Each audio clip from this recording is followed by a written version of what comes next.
ว่าซั่นซะเนาะพี่ปัดตัดภาพมาทางพี่น้องเนาะพาพี่น้องมาเยี่ยมมายามให้หน้าคือเก่ามื้อนี้น้ำก็คือสิอยู่เลยแหละบาดนี่พี่น้องเอ้ยเนาะคิงนิ่งอยู่บาดนี่พี่น้องเอ้ยเอาคือติดแอร์บ่นั่นพี่น้องโมเมนต์แอร์โอ้เครื่องเสียงพี่น้องเอ้ยเนาะโอ้ย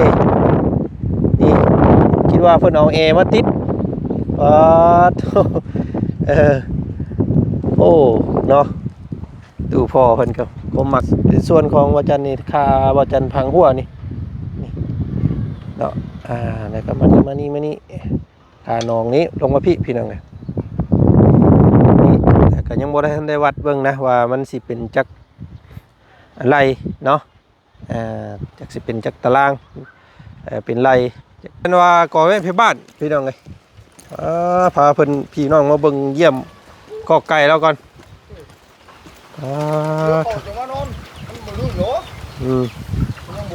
เป็นหมุงข้อไก่อันนี้เนาะแต่งหยดอยู่ไก่กาแล้วก็ได้ทางตูพ่อเพิ่นมันยังโมดึงเนาะโอ้โตมันสิติดอยู่แล้วแบบนี้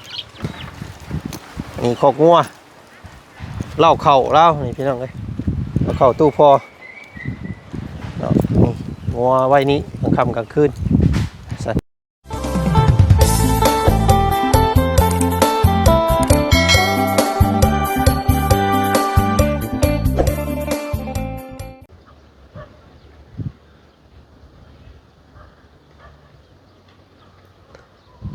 กับทักทายสบายดีเนาะพ่อแม่พี่น้องมัดสุขูสู่คนยามคำแรงๆเย็นมื้อนี้พี่น้องเอ้ยเนาะเลาะทงไห้ทงนาลงมาเยี่ยมมายามตู้แม่กับตู้พ่อคือเก่ามื้อนี้พี่น้องเอ้ยพาพี่น้องมาอัปเดตปรับให้หน้าตาก้าบาดที่นี่พี่น้องโธ่เนาะเพียงตอมมอมบาดที่นี่พี่น้องเลยว้าโตบัดเป็นเท่าไรรถมาถมอยู่นี่พี่น้องเลยเนาะว่าสีเฮ็ดเป็นหม่องจอดรถจอดล่างเวลาแล่นรถแล่นล่างมาสั่นซะเนาะสิเอาเป็นเลินเป็นเลินเลยเพราะว่าสิเอาเป็นไฮหน้านี่มันก็พอดีกระเทินนะพี่น้องเลยเนาะแกแดมใต้ตารางเฮือนต้นไม้ตู้พ่อเพิ่นนี่เนาะว่าสิให้มันเป็นมงจอดรถจอดล่างเลยว่าซั่นพี่น้องเอ้ยเนาะนี่เอามาจอดรถมาถมพี่น้องเอ้ยเนาะตัวก็ถือว่าเป็นเดินมงจอดรถจอดล่างเนาะให้หน้าตาก้ากะบาดนี้พี่น้องเอ้ยเป็น3ให้4ให้เขาเลาะเนาะพูดของเบาจันทางตูเมเพิ่นว่าสิให้นี่แหละเป็นพูดมูลมังที่เพิ่นบิแบ่งให้ส่วนของเบาจันมาสันซาพี่น้องเลยเนาะเป็น3ให้คอเลาะนี่แหละพี่น้องเลย1 2 3แล้วก็4ให้แล้วก็5ทั้งตัวน้องนี้พี่น้องเลยเนาะน้องชะปล่อยปูปล่อยปลานี่พี่น้องเลยก็สิเป็นไปได้อยู่บ่เนาะเนาะโคกหนองหน้านี่พี่น้องเอ้ยสิเป็นตาเป็นไปได้บ่พี่น้องเอ้ยเนาะก็ติดตามเบิ่งน้ำกันเนาะความฝันของว่าจันก็อยากเฮ็ดแบบคล้ายๆกับบ้านของพ่อเบาบุญสารวัตรเพิ่นพุ่นแหละพี่น้องเอ้ยเนาะสิพากันเจาะน้ำเฮ็ดน้ำเป็ดเป่งได้พอแล้วพี่น้องเป่งปล่อยลงไปล้ำเนาะหน้าฤดูแล้งกะสิเฮ็ดเป็นหน้าแซงพี่น้องเนาะหน้าแซงหน้าปังนี่แหละหน้านี่แหละพี่น้องฤดูแล้งสันซะคำสิเป็นไปได้พี่น้องเนาะเงินคำพังเบิ่งเฮ็ดไปเท่าน้อยพี่น้องปีนี้อาจสิได้แต่ซ้ำนี่ก่อนเนาะแปลงให้แปลงหน้าไว้ก่อนซ้ำนี่พี่น้องเนาะปีหน้าปีในจังว่ากันเรื่องน้ำเนาะสิเอาแบบจักสูบเอาบ่หรือว่าสิเอาแบบ ไฟโซลาร์เซลล์บ่พี่น้องเนาะไฟโซลาร์เซลล์นี่มันบ่ค่อยอยากแห้งนะว่าจันคิดว่าเนาะตามที่ว่าจันเบิ่งใน YouTube หรือว่าน้ำช่องน้ำบ้านของพ่อบ่บุญสารวัตรพี่น้องเอ้ยเนาะทางพ่อดองเพิ่นเฮ็ดได้ตลอดอยู่แต่ว่ามันบ่ค่อยแห้งสิเฮ็ดเฮาสิเฮ็ดหน้านี่ยันยากว่าซั่นซะเนาะพี่ตัดภาพมาทางพี่น้องเอ้ยเนาะพาพี่น้องมาเยี่ยมมายามให้หน้าคือเก่ามื้อนี้น้ำก็คือสิอยู่เลยแหละบาดนี่พี่น้องเอ้ยเนาะคิงนิ่งอยู่บาดนี่พี่น้องเอ้ยเอาปูเอาปลามาปล่อยก็ได้อันนี้เนาะโอ้โธ่เอาพี่น้องเอ้ยเดี๋ยวสิซื้อลูกปลามาปล่อยเนาะเพื่อฮอดยามฤดูให้หน้ามันก็อาจสิใหญ่แล้วแหละบ่ซั่นซะพี่น้องเอ้ยเนาะอันนี้ก็โอ้โธ่แต่ว่ามันเสียแต่ว่ามันบ่เดึกเด้อพี่น้องเอ้ยเนาะความกว้างนี่ยาวอยู่แต่ว่าบ่เลิกเนาะลุ้นกันปีหน้ามันสิกุมปีบ่พี่น้องเอ้ยดูว่าแนวใดเนาะกุมบ่กุมจังไดก็ติดตามเบิ่งชมนํกันต่อไปอีกพี่น้องเอ้ยเนาะวันนี้ก็มาเยี่ยมมายามเบิ่งน้ำพี่น้องเอ้ยเพิ่นบ่าวะอยู่เนาะ30ปลูกปูปลาก็มีได้หั่นพี่น้องเอ้ยเนาะบ่อนบ่เวียอยู่โอ้ฝนตกมื้อนั้นแห้งเติบพี่น้องเอ้ยเนาะเฮ็ดให้อันว่าดินคูคันถือว่าแน่นบาดนี้พี่น้องเอ้ยเนาะน้ำก็บกไว้อยู่เด้พี่น้องเอ้ยผู้เนาะเห็นไอ้นี่แหละเมื่อก่อนน่ะเจือบ่เลยน้ำนะที่นี่โอ้ยใกล้แล้วพี่น้องเอ้ยเนาะพังเบิ่งเดือน4เดือน5ก็ว่าสิเป็นตะคุดอันนี้ได้ก็สิได้พังไว้ก่อนพังเสาดินไว้ก่อนพี่น้องเอ้ยเนาะตอกเสาไว้ก่อนเดี๋ยวจังเบิ่งส้มอีกเฮ็ดไปเท่าน้อยพี่น้องเอ้ยว่าจันก็ได้เฮ็ดตามงบที่มีเนาะบ่พาวบ่พังดอกพี่น้องเอ้ยเพราะว่าเท่าเล็กเท่าน้อยเอาว่าซั่นซะเนาะนี่กับบ้านไม้ตู้พ่อเพิ่นพี่น้องเอ้ยทั้งเทิงผู้โอ้เนาะโธ่ห่วยเดี๋ยวเบิ่งมื้อนี้คือติดแอร์บ่นั่นพี่น้องโมเมนต์แอร์โอ้เครื่องเสียงพี่น้องเอ้ยเนาะโอ้ยนี่คิดว่าเพิ่นเอาแอร์มาติดโธ่โอ้เนาะดูพ่อเพิ่นก็มักส่วนตัวของเพิ่นเด้พี่น้องเอ้ยเนาะอันนี้หัวคิดของเพิ่นเนาะหลายคู่หลายคนก็มักเนาะต้นไม้บ้านต้นไม้เอาซั่นซะพี่น้องเอ้ยนี่เพิ่นเฮ็ดดินของเพิ่นซื่อๆบ่ได้จริงจังเนาะแล้วก็งามเด้พี่น้องเอ้ยแล้วก็เป็นต้นมะขามใหญ่แต่ก่อนเนาะเพิ่นพันงามันลงที่นี่ก็เลยเอาอีหยังไม้เอาหยังขึ้นไปกายไปกาดแล้วเบิ่งน่ะคือว่าซั่นเฮ็ดลองเบิ่งเนาะสิทนนั่นว่าลมหัวกุดได้บ่เนาะทุกพ่อเอ้ยพี่น้องเอ้ยเนาะ สิเป็นตายทนได้อยู่บ่เนาะเอาอัปเดตเบิ่งมื้อนี้ก็ถือว่าอ้อมหัวอ้อมแคยังบ่ครบพี่น้องเอ้ยเนาะจุดหนึ่งยังประมาณ2ก้อเนาะบ่พอซะเดี๋ยวสิซื้อมาเติมอีกแล้วก็สิเอาต้นไม้มาปลูกบ้านนี้พี่น้องเอ้ยเนาะปลูกยามเดือน4เดือน5ยามมันตายเนาะต้นไม้ต้นมะม่วงมันและมาปลูกเบิ่งก่อนพี่น้องเลยเนาะขอบคุณหลายๆพี่น้องเลยเนาะที่ทักที่ทายที่คอมเมนต์มาเนาะบางคนก็ว่าโอ้ย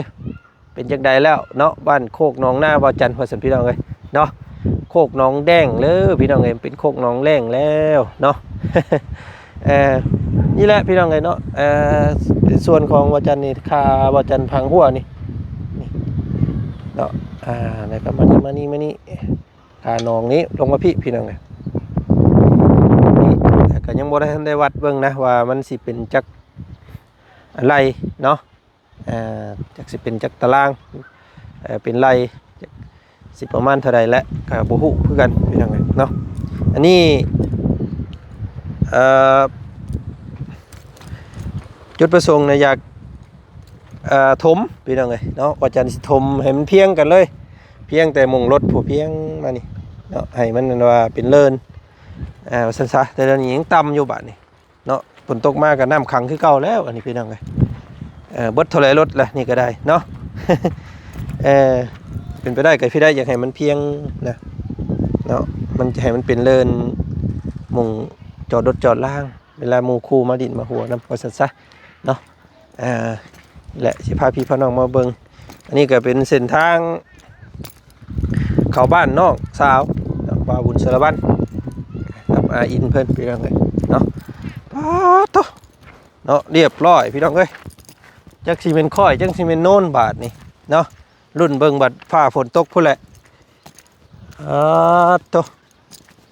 เป็นให้เดียวพี่น้องเอ้ยตัวนี้เนาะดูพอเพิ่นสร้างการเป็นให้เดียวสูงเอิ้งเติ้งนี่โตคักกะลีป่านนี้พี่น้องเลยเนาะต้นมะขามต้นนี้ก็สิเอาเป็นอนุรักษ์ไว้คือเก่าเนาะยันแต่น้ำบ่อยู่เท่านั้นแหละพี่น้องเลยเนาะถ้าน้ำอยู่ถ้านั่นนี่ถือว่าโอเคเลยเนาะแบบแผนลองเบิ่งนี่ก็เป็นอีกให้หนึ่งนี่ยันแต่คันนี่แหละน้อยโพดเนาะมันแปรโพดยันมันน้ำโมยูนะลองเบิ่งพี่ทางใดติดตามเบิ่งน้ำกันอีก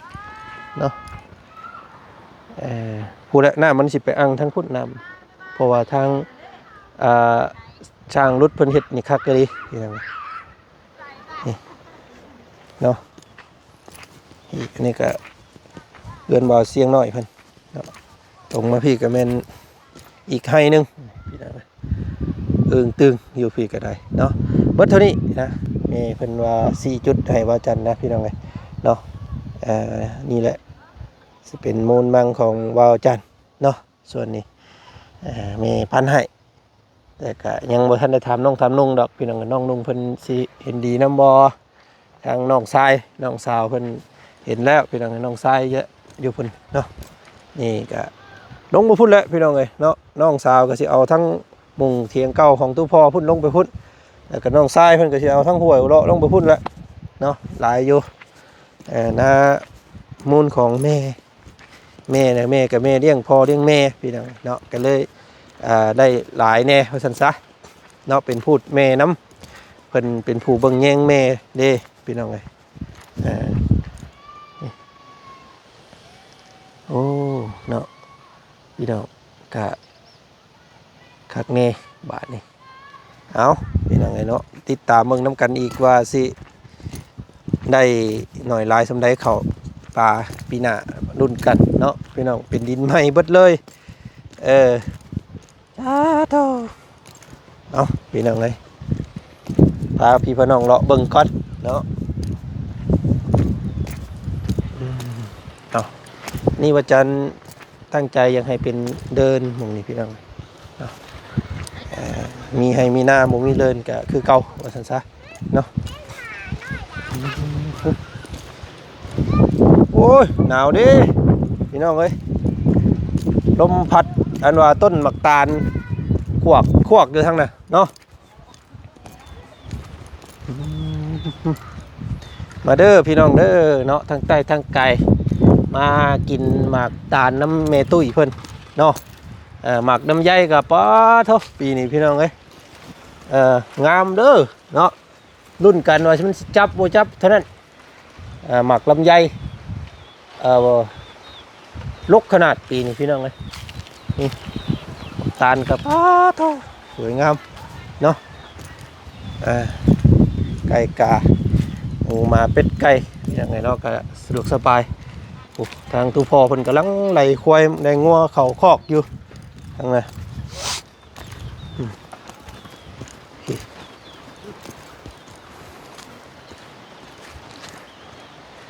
บรรยากาศตอนแรงม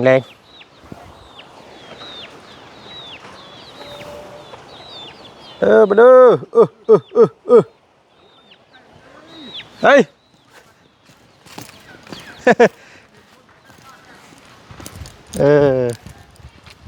งัวเพิ่นก็หลายโตเติบเลยพี่น้อง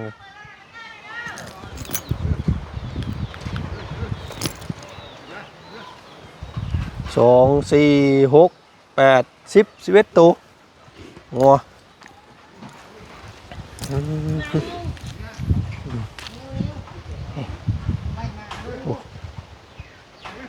โอ้บรรยากาศดีขนาดนี้เลย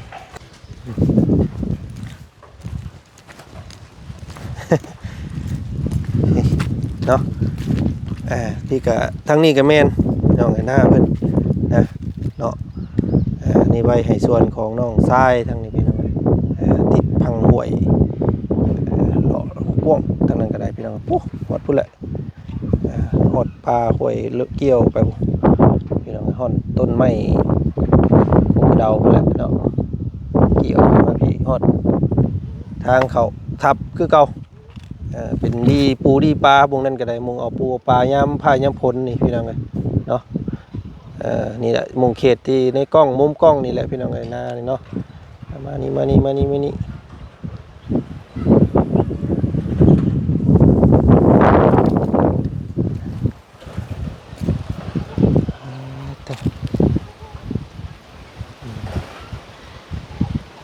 กะ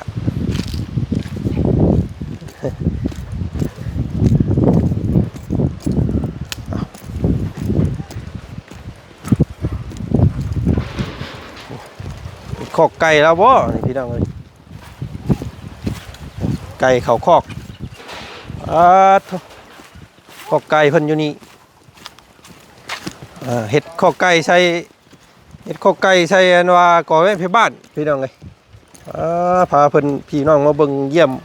คอกไก่แล้วก่อน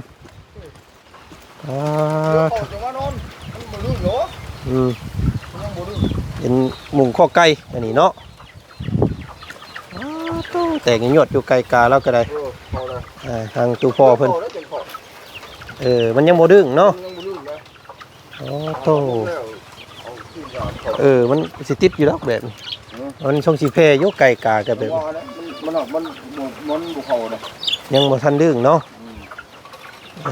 มีแต่เห็ดให้มันเป็นแล้วยันแต่งูแล้วมากินมันหั่งเอายังให้มันเนาะคักเด้อพี่น้องไก่มีแต่ไก่อันนี้เนาะไก่เจ้ไก่นี่เฮานี่บ่ได้เป็นไก่ตีบ่ได้พันบ่ได้ใหญ่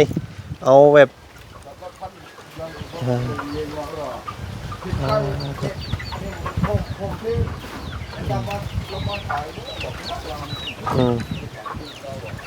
เกี้ยงกล้วยคักเยอะนี่เนาะคักตอกไก่เนาะเอามาเบิ่งคอกงัวพี่น้องเลย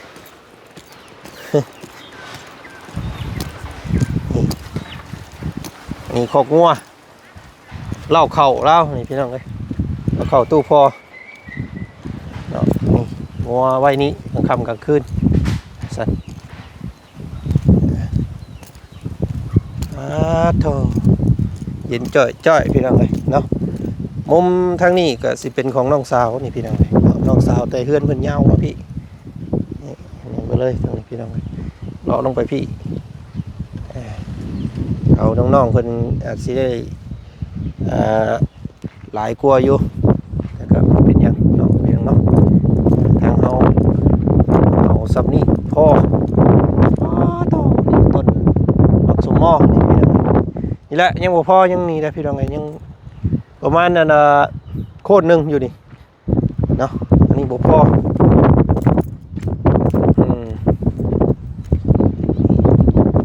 ตัวที่ว่าจันอ้อมเอานี่เมนชวนลงไปพุ่นเนาะพี่น้องไงเป็นจังใดเบิ่งมุนมังสังขยาเนาะก็หลายคู่หลายคนก็ว่าโอ้โตเศรษฐีบ้านโคกโมเมนต์เด้อพี่น้องเด้อเนาะมีแต่ให้แต่หน้ามีแต่หัวแต่สวนนี่แหละเป็นมูลมังสังขยาของทั้งตู้พ่อตู้แม่เพิ่นโมเมนต์ว่ามังมีพออยู่พอกินพี่น้องไงเนาะกับโบล่ำโบรวย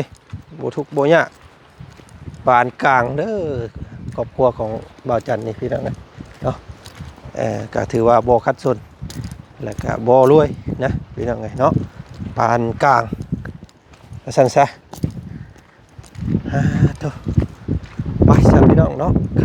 ำมืดตื่นตาอะไรก็สิพาพี่พ่อน้องเมื่อก่อนบัดพี่น้องเนาะไปลูกสาวเอ้ยไปอาบน้ำอาบในไปคำแล้วไป